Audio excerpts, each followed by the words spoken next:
Good afternoon, good evening and good morning to all you people out there in the gaming community. It is Lady Sinister coming to you with some Rain gameplay and my review on the game. First of all, I want to say thank you very much for your patience in watching the introduction. I know it was like 5 minutes long, but it is an integral part in the game, and like all good movies, you don't want to miss the beginning because you won't understand the storyline, and that's why I did that. I didn't want to talk over the beginning of the game and the introduction because I didn't want to interrupt you guys understanding the concept of the game. And you know, like all good love stories, it's about a boy who's chasing after an invisible girl, and he himself is invisible, and they are both only visible when they are in the rain, and when they are under shelter they are invisible. They have people, well, creatures chasing them in the night, so it's a very good storyline. I absolutely love the concept of this game. It's fantastic.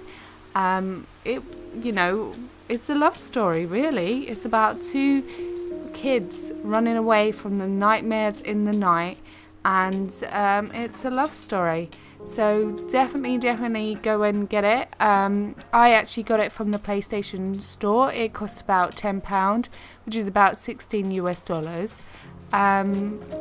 You know, definitely go and get it. It's worth it. I mean, you can get a second-hand game like World of War is about £8 now, so you know, it's not that much in expense, and it's worth getting and just trying out something new. So definitely go and check it out in the PlayStation Store if you like what you see in my review. So let's get on to the review. I like the fact that it's like a movie that you're interacting with, but at the same time it can be very tedious because it's very slow. The storyline is very slow, the game is very slow, but once you get past the first chapter, that's when the suspenseful stuff starts to happen and you get a lot more action, and it definitely keeps your heart racing because you're being chased. So you have to, it does keep you on your toes. So that suspenseful part of it is really fantastic, but it can also be very slow. The controls are hard to get on with. It doesn't give you much direction of what the controls are. It does in the beginning. It shows you what the controls are when you get the like little PlayStation controller image, and it will say, oh, jump is this and run is that. But other than that, it doesn't really give you any direction. So the controls are very hard. Plus, when you're being chased or whatever by these nightmares, or whatever they're called, basically you have to get the controls spot on, otherwise you die. And that is quite annoying because obviously you're being chased, it's really suspenseful, and you're not always going to get the controls on spot on first time, so that can be quite annoying. That you have to, it's really finicky, so you have to bear with that and bear that in mind. Yeah, like I said, it just doesn't give you much direction. You kind of have to figure things out on your own as you go along, so you're probably going to die a lot because, like I said, it doesn't give you much direction. You could be wandering a place thinking, well, which way am I supposed to go? It doesn't actually indicate what you're supposed to do, whether you're supposed to jump up or, you know, jump up or make whatever, splash into whatever, or go up a stairway or go down a stairway. It doesn't give you much direction at all, so you're kind of on your own there because the instructions that come up is mainly just telling you what the storyline is. So when you go into a new frame or a new area, what will pop up is a new like sentence or paragraph of the storyline, like the game is reading out a story to you. So that's all the direction you really get, and you have to work out what you have to do from that kind of sentence or that paragraph of the storyline. So you're pretty much on your own, which can be quite annoying, because sometimes I would have really have liked direction to know what I was supposed to do. It definitely keeps you on the edge.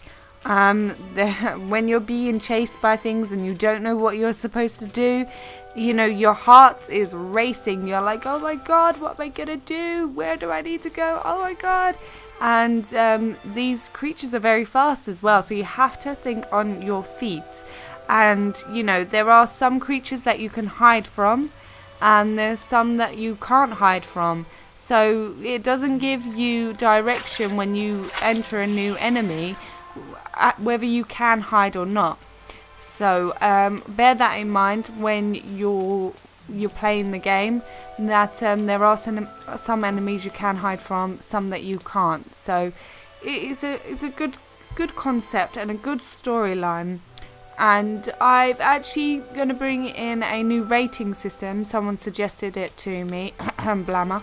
And he said, because my name is Sinister, that I should introduce a rating system between 1 and 7, because there are 7 deadly sins. So my ratings are going to be between 1 and 7, and they are going to be deadly sins. So for this game, my concept and my rating is going to be 3 deadly sins, because although I really enjoyed playing it, and it was suspenseful, you know, it was kind of, the storyline could be boring in some places. It took a long time to get into it.